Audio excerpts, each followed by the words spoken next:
Hi everyone, I'm Joe Santa Cruz, Assistant Director of Career Services at Salem State University.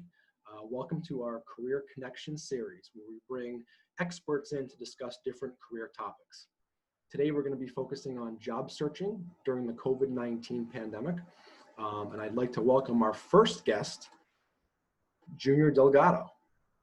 And as Junior gets in, Junior has worked in higher education for over 20 years. Presently, he serves as the Director of the Career Center at Westfield State University. He was a first-generation Latinx college student and is dedicated to student success and working with students to achieve their goals.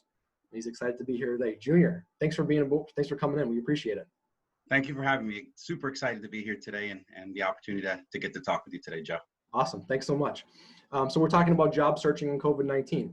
First question I have for you, just some general advice that you might give to students, recent grads for job searching in this current climate. I think that's it is an excellent question, and I think it's very, very important, and one that has many, many tentacles to it. But what I would say for students that's very important is that we recognize that it is a challenging time. We recognize that there are issues going on across the country that are impacting our students, and it isn't job related. There's also racial issues that are happening across the country, demonstrations. So we understand that students' lives are very preoccupied. But when it comes to the job search, there's a couple of things that I would share that I think are very, very important. One, the most basic necessities for students. We have students that are housing and food insecure, and if those necessities aren't met, then it makes it a little bit difficult for a student to really be focused on job searching. And so when those things are taken care of, there are agencies and organizations that are out there to help students, and they can reach out to their college campuses and they will provide that information to them. The other thing that I share with students, which I think is very important, is to have an open mind. It's very important to have an open mind. Possibly what you went to school for may not be immediately what you end up doing, but I think that being open to the prospect or the possibility of a different career field, being open to the possibility of doing short-term work or some interim work, what you might find from that is that you might surprise yourself. There may be some new interests or areas that you might start to like, and that could also lead you down a path for a different career field that you never thought of. So I think that's important. I would say that understanding the hiring process, that has changed. It is a little bit longer. It is slower. There are some lag times, and that's also very important to understand. And the other thing that goes into that job search process is preparing yourself for the way that people are interviewing now. Everything is taking place online. It is virtual because of social distancing, and that's important. But understanding Zoom, Google Meetups, understanding Microsoft Teams, FaceTime, and the way that organizations now are starting to interview, and there are many preparations, and career centers are the one place that I would say are very good to work with you, to provide you that information, and to talk about the strategies that you can employ to get better in that way. The other thing that I would say is take the time to look for all the free opportunities, the educational opportunities that are out there. Coursera, that's offering some free courses, edX, LinkedIn is now offering their courses for free. So these are ways that you can strengthen your resume. It makes you a better candidate.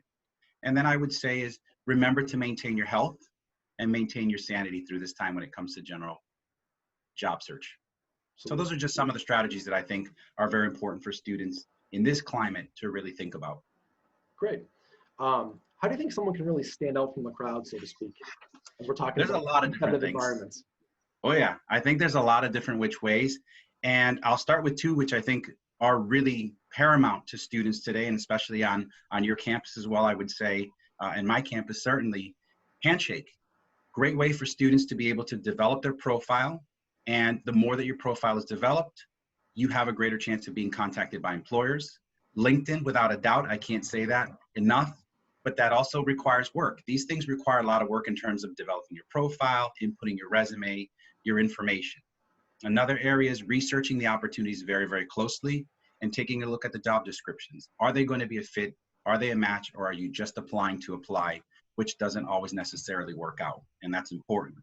The other thing is to understand the timelines so that you know when people are hiring, when they're going to be bringing somebody on, and knowing that some of these timelines are going to take a little bit longer. I think that's something also to be cognizant of. The other one that I'm the biggest proponent of is using your career services staff at your institution, leveraging their knowledge, their experience, their connections, the general resources that they have to provide are important. Following your career center's social platforms, because you're putting out a great deal of information for students that are jobs, that are opportunities, that are resources. Certainly looking at the ways to gain new skills. So as I talked about, looking at all those free courses that are out there from LinkedIn and some of those others, edX, that are available, participating in virtual fairs, virtual networking events, doing informational interviews, so reaching out to a network. And so you use that by either LinkedIn or reaching out to your career staff. And then the other thing that I think is important as well, I would say ensure that you're revamping and taking a look at your documents, such as your resume and cover letter. Are they truly showing you as a person who you are? And then the other piece that goes hand in hand with all of this is, what is your personal brand? What is the image that you're putting out on your social platforms, and what is that saying to people? So I think those are ways that people can truly, truly stand out. I'm sure there's probably 50 other ways as well, but I think those are some of the key components. Absolutely, agreed. Final question for you. How do you think someone can stay motivated during this challenging time? Any advice you can offer? This is an interesting one, because I think even professionals today are trying to find the balance in the same question that you're asking. But I think something as simple as getting dressed when you get up every day, not lying in bed the whole time because you feel unmotivated. One of the other ways is to find a new hobby, so that if you have time, there's different hobbies that you can find. But I think let's break it down even more so. I would say setting small goals each day, write them out. What is it that you hope to accomplish in that day? Because I think that's important. Carving out some time during the day as well to have a balance of work and relaxation for yourself, because you can't just go at it all day long and say, well, I'm going to job search for 12 hours today, and then you're fried by the end of the day. So that's not something that you want to do. So finding a balance, maybe I'm going to job search and work on some of my documents for 4 hours or 3 hours, and then the rest of the day I'm going to go take a walk, jog, do some yoga, sleep. So some of those things are important. I think scheduling virtual get-togethers with your friends are also a way to motivate yourself. We draw energy from those that we care about, family, friends. The other one is prioritizing, like I said, your mental health, which I think is super important. It is also okay, and so here's a big one. It is also okay if some days you are not fully motivated, because there are going to be some days that you're more motivated than others. And that, like I would say, that happens to every professional. Some days we are 100% ready to go, and other days we're at 50% capacity, because life does take over. The other thing I think is, which is truly important, if you're connected to people on your campus, your coaches, faculty, staff, do outreach.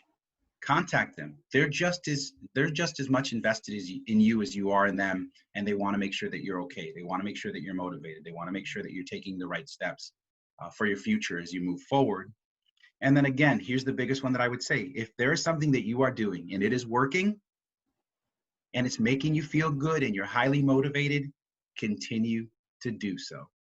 So I think that those are some of the ways that I would say that students can truly stay motivated. Recognizing that there is a lot going on around them, but there are still small steps that they can take in making themselves feel better every day. And again, maintaining that health, sanity, and happiness. Agreed. Appreciate all the advice. Thanks so much for your time. And we'll look forward to talking to you soon, maybe having you back again as a guest. Awesome. Thank you so much. Thanks and enjoy your day. You too. Take care. Take All right. Thanks to Junior for his advice. Next, we're going to go to Joyce Emerson. Joyce is an HR generalist at Greater Lawrence Family Health Center, where she spends most of her time onboarding and orienting new employees. Prior to working at Greater Lawrence, she has over 40 years of experience in customer service, relationship management, as well as recruiting and onboarding. She's worked in both the for-profit and nonprofit sectors, especially in the financial and healthcare industries. Recent experiences with candidates include things like searching resumes, initial phone call, interviews, including as well as onboarding and orientation. Joyce, thanks so much for being here today. We really appreciate it. You're welcome. Thanks for having me. Of course. So the topic today is, what's that?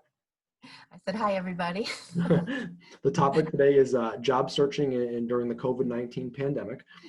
First question to you is just, what advice can you give job seekers in this current climate?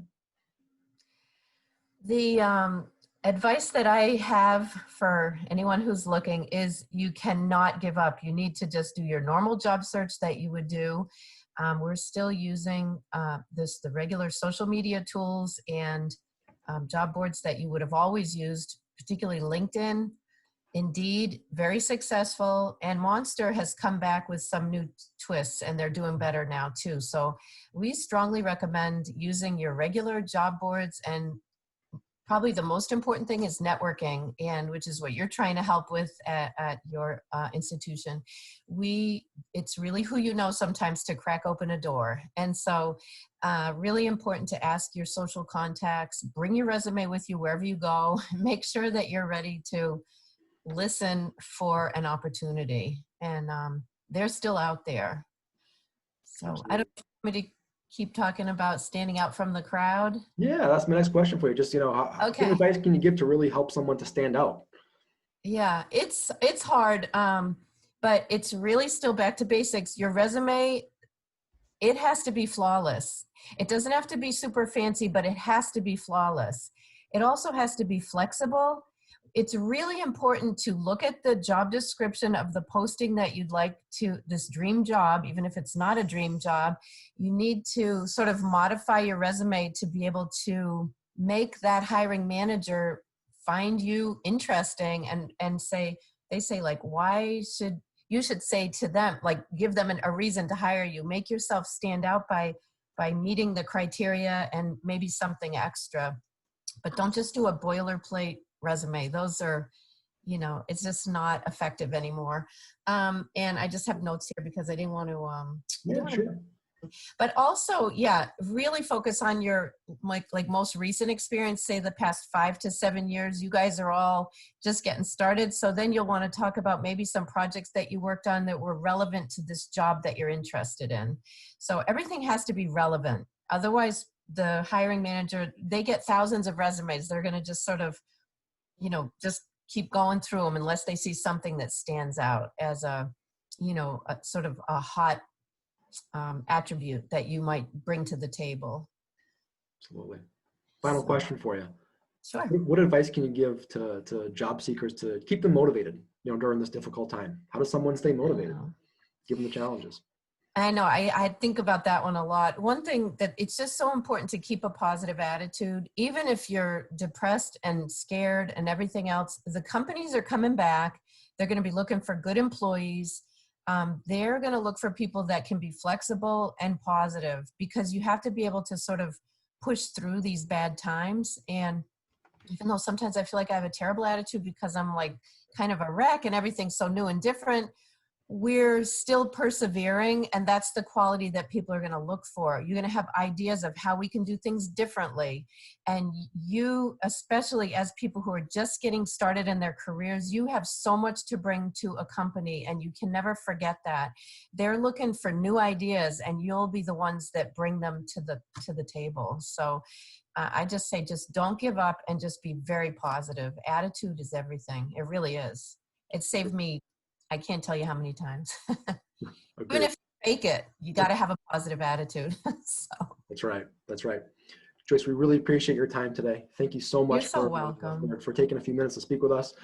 Maybe we'll see you again on a future episode. I hope so. Thanks a lot. Take care. Everybody, good luck. Thanks. Well, that does it for our show today. Appreciate you guys watching our Career Connection series. If you'd like to further the conversation, please feel free to do so via an appointment with myself or one of the other staff members in the office. To schedule, you can do it a couple ways. Via your Handshake account, call us at 978-542-6406 or email career@salemstate.edu, and we'll make sure we get back to you. Don't forget, check out our resources on our website, salemstate.edu/careers, and we'll see you next time. Thanks so much for being here today. We appreciate it.